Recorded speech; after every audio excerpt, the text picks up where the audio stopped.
So we're coming to you guys from Chuck's Steakhouse in Myrtle Beach today. That's why you hear a lot of restaurant noise going on.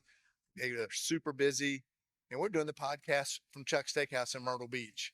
And today's guest is Kelly Richards, the dad of Cam Richards. Cam is a world champion surfer from Garden City, South Carolina, here on the Grand Strand. And I want to thank Chuck Steakhouse for having us, and I want to thank OD Resort for giving us a place to lay our head. If you're looking for the perfect family vacation and you want to come check out Village Surf Shop and meet Cam's dad, go to visitmyrtlebeach.com to plan that vacation. That's visitmyrtlebeach.com. And let's welcome Kelly Richards.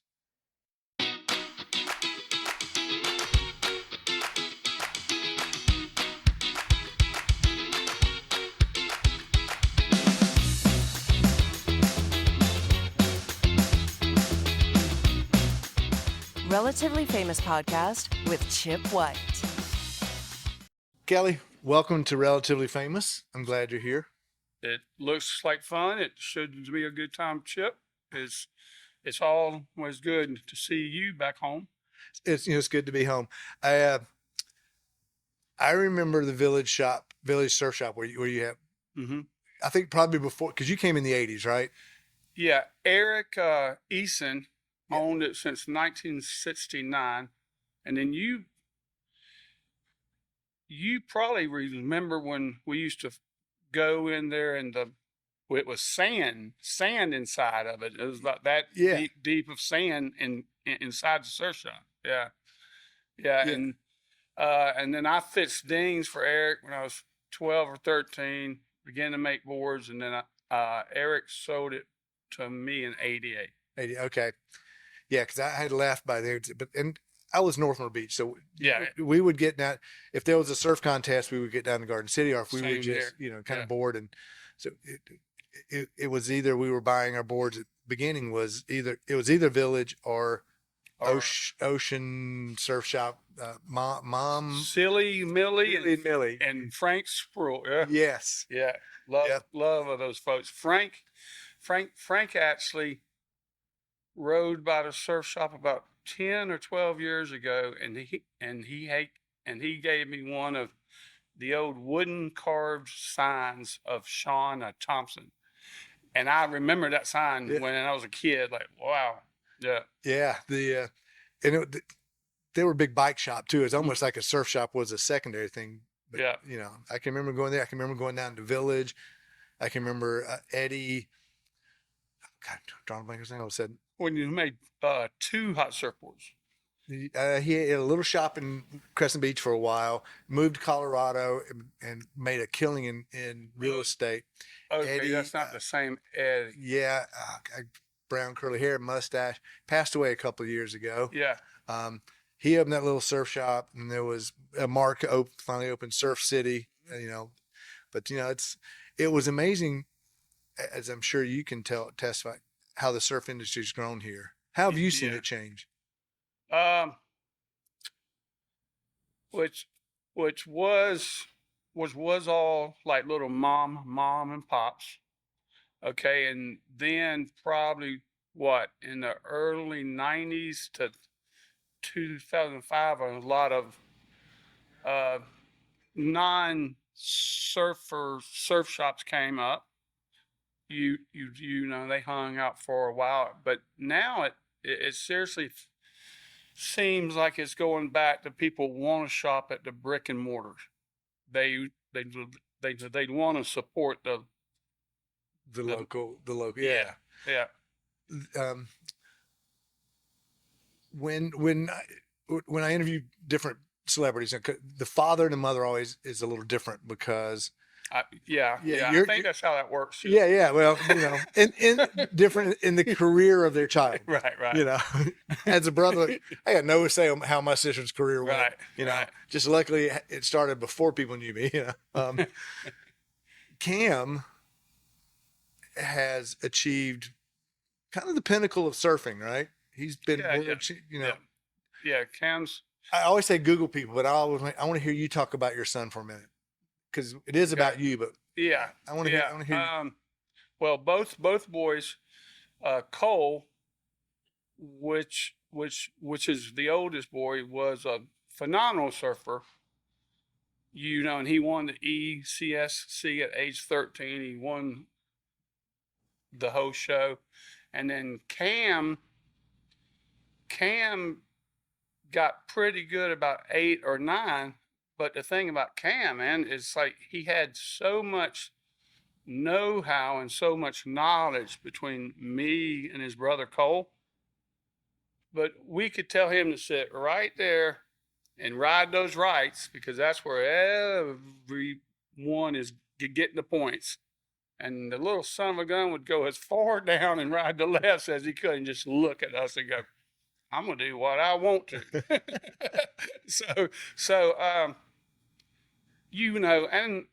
And I completely was never a soccer dad.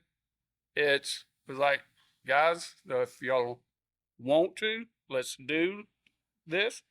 And because, of course, when you compete in surfing, you have people that judge. And so there's some heats that you can agree or kind of disagree with them. And I always taught both boys, I said, there's going to be heats that you should have won and you lost.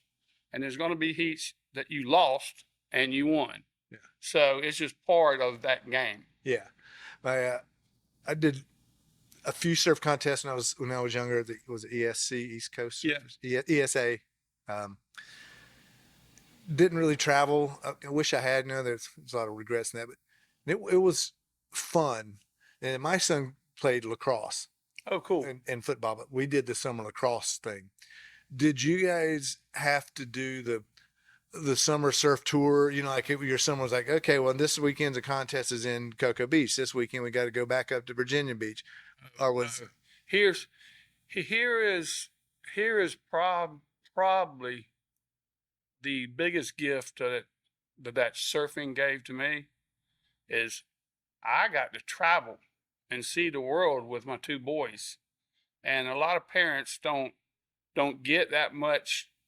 Like, sure, it's like that I'm pops and they're my 2 sons, but we're bros though, unless they get out of line, and then whoa, cowboy, come here, like that. And so surfing is definitely gave our family that gift. Cam went on obviously and he's become a world champion. At summer of between junior senior, my son goes, I don't think I want to play in college. All right, then you're going, well, wait a minute. We just spent thousands but I had to go, the times in the car with him, priceless. Yeah. But I don't want to mention a name, but this dad came up to me and his son. I think we were in like maybe Co Beach or Sebastian Inlet, and his dad was just bleeding his little kid out. Like, I can't believe that I left work to do this and brought you down here, and you can't even win the heat. And he comes up to me, he goes, Kelly, what in the world do you think about that? And I never give my opinion unless they ask me twice. And I say, I don't say nothing unless you ask me twice. And he asked me twice. I said, dude, you are the one that made that choice. And when you're on your deathbed, you're not going to be worried about the $300 that you could have made or this. You are going to think back of those good times with your son, unless you mess those good times up. So with me, I think the thing is enjoy the ride and let them ride it as far as they want to. Yeah, it is true. He enjoyed it, and I enjoyed it, and I could get passionate, but I wasn't like the screaming dad, like no. But now I would get passionate about him playing. But sure. Yeah, but the fact that he didn't want to do it, like, okay, you know what? It's disappointing, but man, I got quality time with that I never would have gotten had he not played at all. Right? That back. You can't get that back. Yeah. Yeah. What you're from Arkansas originally? Mm-hmm. Tell me a little bit about growing up in Arkansas. There's really not much to tell. You either bowl, you roller skate, you hunt, and you fish. And it's yeah. And then as I told these guys, I did not want them to move here, but it's like when I moved here it's like when I saw a girl when I was a kid too. Yeah. Walk down to the beach in a bikini and shoes and a towel wrapped around her. I said, I don't think I'll be going back to Arkansas.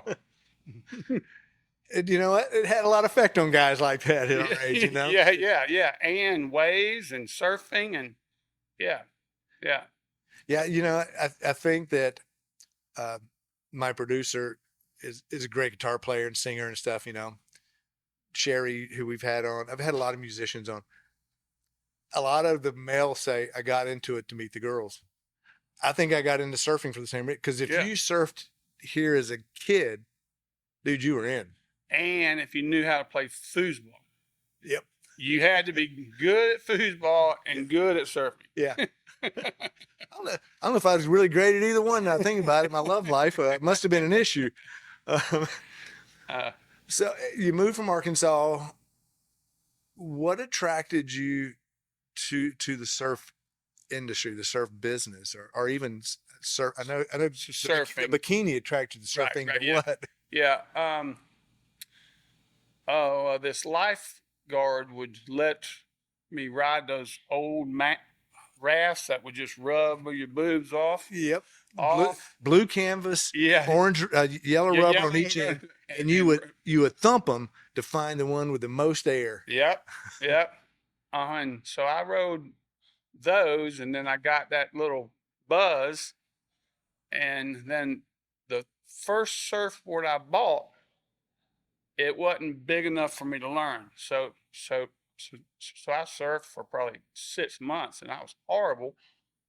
Okay, though, and my grandmother was here from Arkansas, and she goes, Kelly, why don't you just quit? And I said, well, I bought the wetsuit, I've got the booties, I've got the surfboard, and so I traded that surfboard in, and then got like a 6'4" Bing, and then I surfed. I mean, it just came along, and so that's one thing. As long as I've had the shop, I will not sell a person the wrong board. Yeah. I mean, I say you don't want it. You're a child will hate surfing. That's no good for you or me. Yeah.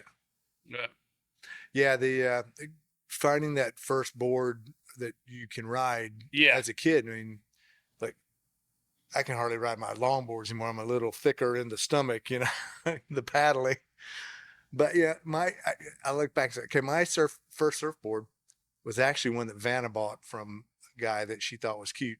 It's a plastic fantastic. Oh, I love those. I wish I could find that board. And then I can go back and I'd probably like you, name me your first 5 surfboards and the color of them. Oh, I can do it. The first one was a sunshine, and it was purple. The Bing was blue opaque on the bottom, yellow on the deck. And then I got a Hobie that was yellow on one side, blue on the nets. And then I bought a Nomad that was a beautiful board, and it was yellow with kind of like a raspberry tint. So yeah. What when Cam and Cole was trying to do the or did the circuit also? Did they both do the circuit or Cole was one of hands down the best surfers on the East Coast. But the thing about Cole, right? Cole was a good surfer, but he was a phenomenal competitor.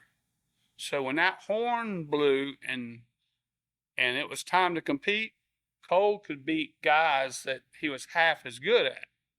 to where Cam was the exact upside down. Yeah. He had a ton of just natural talent, but he just quite didn't have that I'm gonna get you type thing. And so I've always said if I could have put Cole's techniques in Cam's natural ability, it would have been a force to be reckoned with. I remember talking to you brings back surf ministry to me and being in contests, and it's like for so long, man, I thought I was a pretty good surfer. Maybe I wasn't. I mean, I think I was. We all thought we were good. Yeah, surfers. and I could never kind of win. I'd get first. I'd get second. I mean, I'd get second. I'd get third. I'd get second. I'd get third. I'd get second. And the very first time I got first place, actually, the first time I got a first place trophy, I wasn't even there. I had won the division below it, and the heat that I was in to get the next. Right. No one else showed up either, but because I'd won the last. First is first, man. So that was my first place. First, though. You were dig deep on that one. You say I got first. Do you have a specific contest or day of watching Cam surf that really you're like, oh God, dude, that's my kid? It was, which was on Super Bowl Sunday, and it was the Volcom Pipe Pro in Hawaii, and they had a TIV with Cam on it and a TIV with the Super Bowl. The whole bar was watching that contest, and Cam took off on a right and got like a 9.4 something from 1 to 10.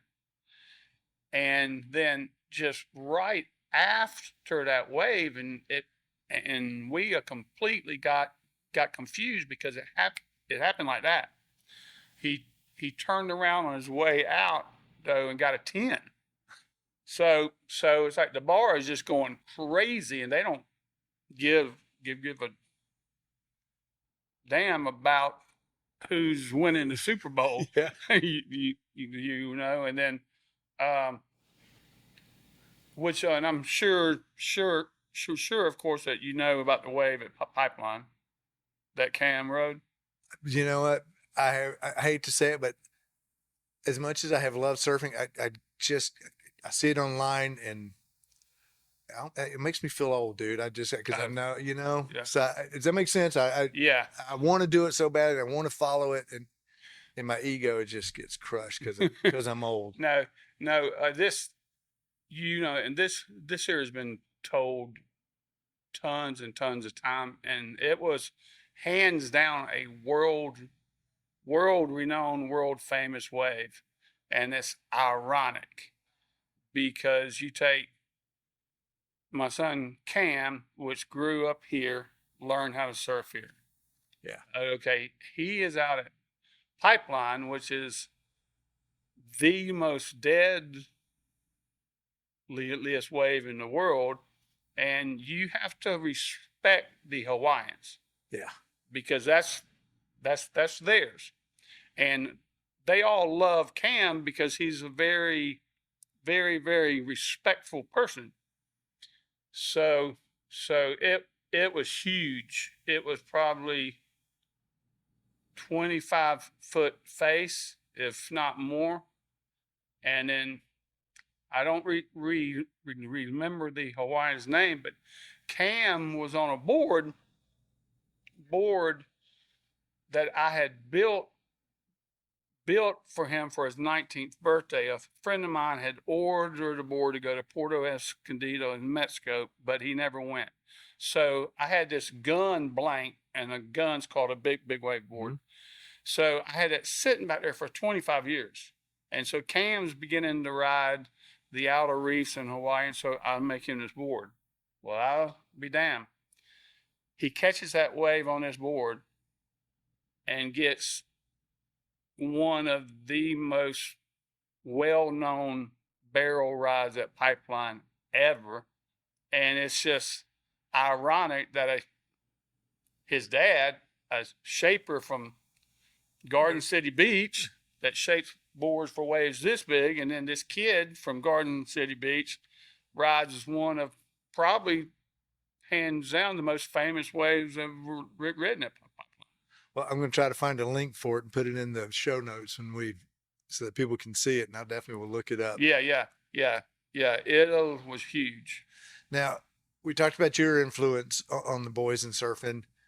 What was their mother's influence? Was she pro for it, against it? Oh no. Their mom was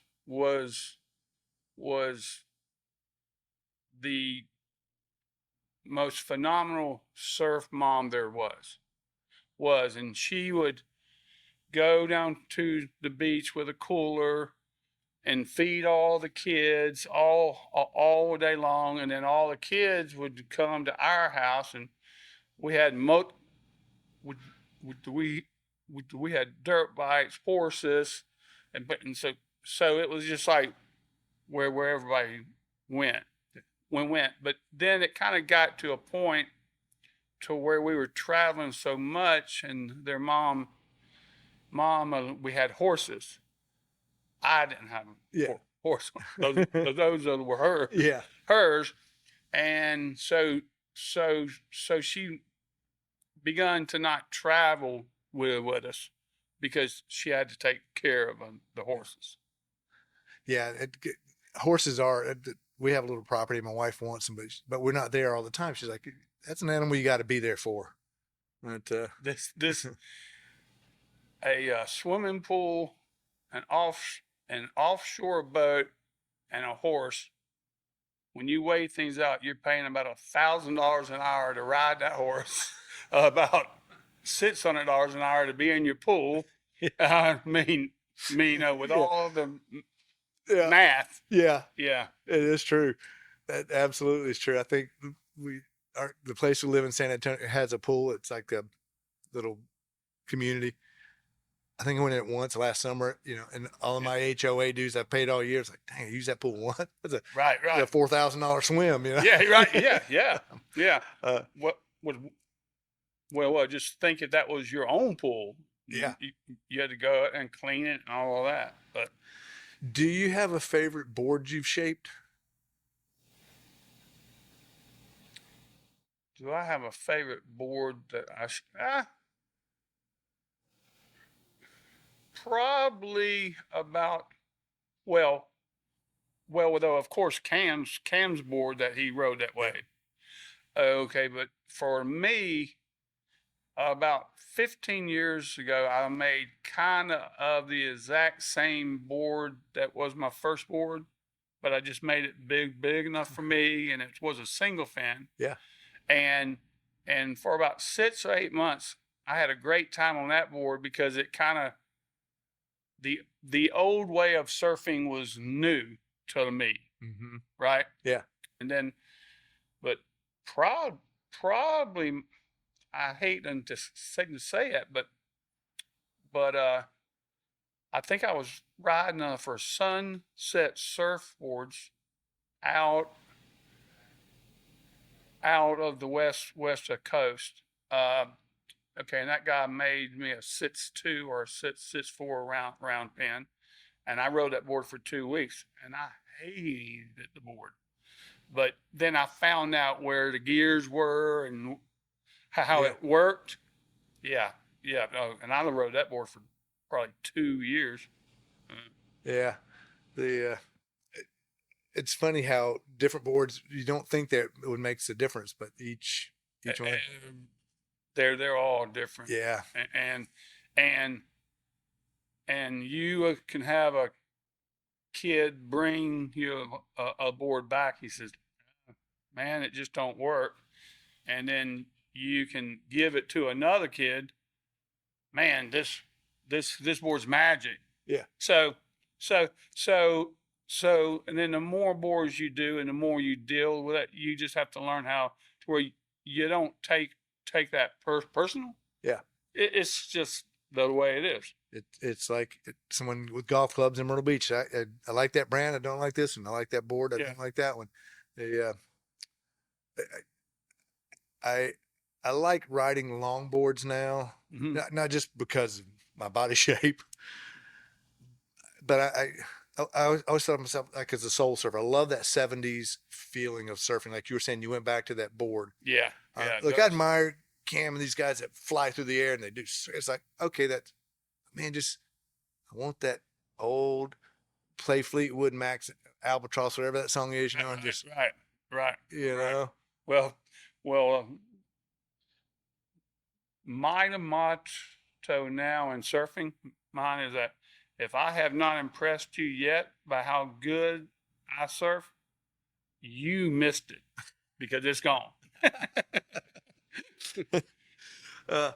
What do you see Cam's future in surfing? How long do you think he is? Well, all right, that's a really really good question, because me and Cam and his fiance was in Indonesia, Indonesia, and it was time for his contract to come up, right? Okay, and he had ridden for Vizsla since the very first day that they were in business, and they are a phenomenal surf brand. I mean, great. And then it was time to sign, and then there's a company out of Charleston that's called Free Fly. Okay, and they're huge in the fishing, right? And they're pretty big in surfing, but they're trying to kind of break into that market. And so, of course, me being surf, I'm like, Cam, you've been with these guys forever. But then the more I listened to Cam, right? Yeah. His longevity, because they're based out of a Charleston. And so his longevity with them, and you can be a waterman for a lot longer than you can be a competitive surfer. Yeah. You know, and Cam's, it's unlike when we were kids. The only gauge that you had was how you did in contests. Yeah. Now with all the kids on the Instagram, and it's all about the followers, and it's about that if you go on a boat trip, catch great waves, get filmed, yeah, and then the wave pool thing is huge. And so Cam has drugged me. I have traveled more in the last 8 months. I think Japan, Australia, Indonesia. yeah. But as a parent, anytime your kid goes, "You want to, Dad?" You don't ask. Yeah. You go, "Yeah." Yeah. That's great, man. I love the fact you guys have spent so much time together and you've watched his career.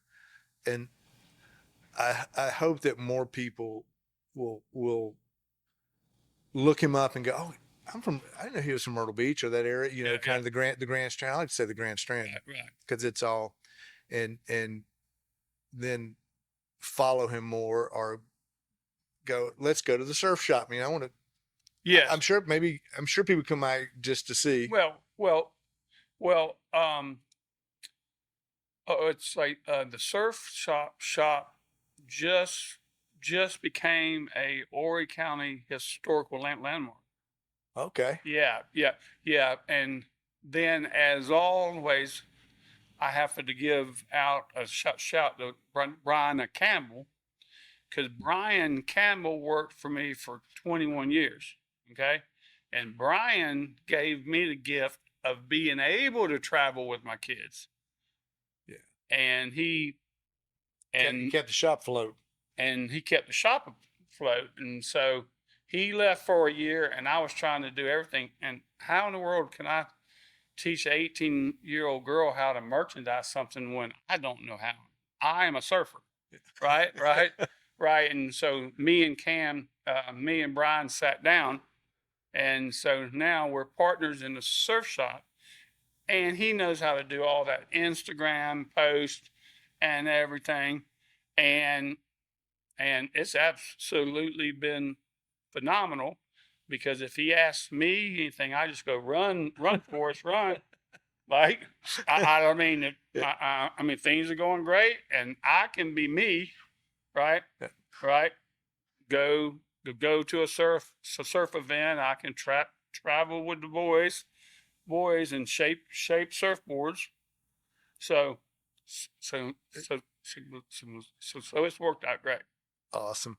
We're getting close to our time. What did your childhood smell like? What? What did your childhood smell like? All right. Where is this going? For the cards that I was dealt, I did well. No, I just mean, what did your childhood smell like? Is there a smell? Oh, okay. I thought you were trying to dig on something. No, man. No, what did your childhood smell like? I've never had anyone ask me that. What did my childhood smell like? Freshly mowed grass. Just like regular grass, not. Yeah. So don't get grass. Yeah, that's a lot of people use that, 'cause I think it's a very common. Well, it's just outdoor with the weather. It's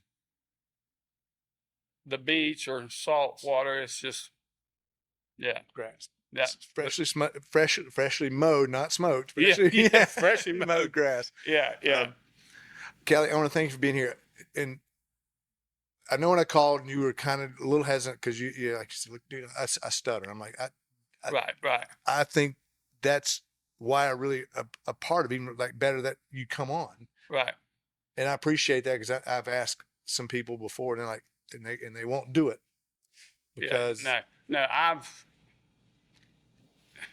I am what I am, and you get what you get, and if you don't like it, you can move on, little dog. Well, I'm thankful, and I hope one day I'll get to meet Cam, and tell him some of my great surf stories. So, Kelly, thank you for being here, man. Oh yeah, and tell people where the Village Surf Shop is. Village Surf Shop is on Atlantic Avenue in Garden City Beach. It's on the road that goes to the pier, Garden City Pier, and it's we don't get what you would call drive-by business. We are a shop that people come to. It's a destination shop. That's yeah. That's what it's called. You guys have a website? Yeah. Yep. villagesurfshop.com. Cool. But I have an AOL account, so I don't return none of that stuff. That's Brian. Yeah. Well, Kelly, thanks for being here, man. It was fun, Chip. Kelly, thanks for being here, man. I love talking with you, and I really appreciate the fact that you were willing to come out and talk with us today. Great stories. I love the fact that you spent so much time with your son. We're thankful to the folks here at Chuck's Steakhouse. Man, what a hopping place they are today. We're thankful for the OD Resort for giving us a place to lay our head. And I'm thankful for you, the viewer. Without you, we have nothing. We're just a podcast floating in the air. If you're looking for the perfect family vacation, come on down to visitmyrtlebeach.com. Let's go to visitmyrtlebeach.com. Come have dinner at Chuck's. Go lay your head at OD Resort. And I want to thank my sponsor, our producers, Nelco Media. Hey, if you happen to be related to someone famous or know someone related to someone famous, reach out to me at podcastrelativelyfamous@gmail.com. That's podcastrelativelyfamous@gmail.com. You've been listening to Relatively Famous with Chip White.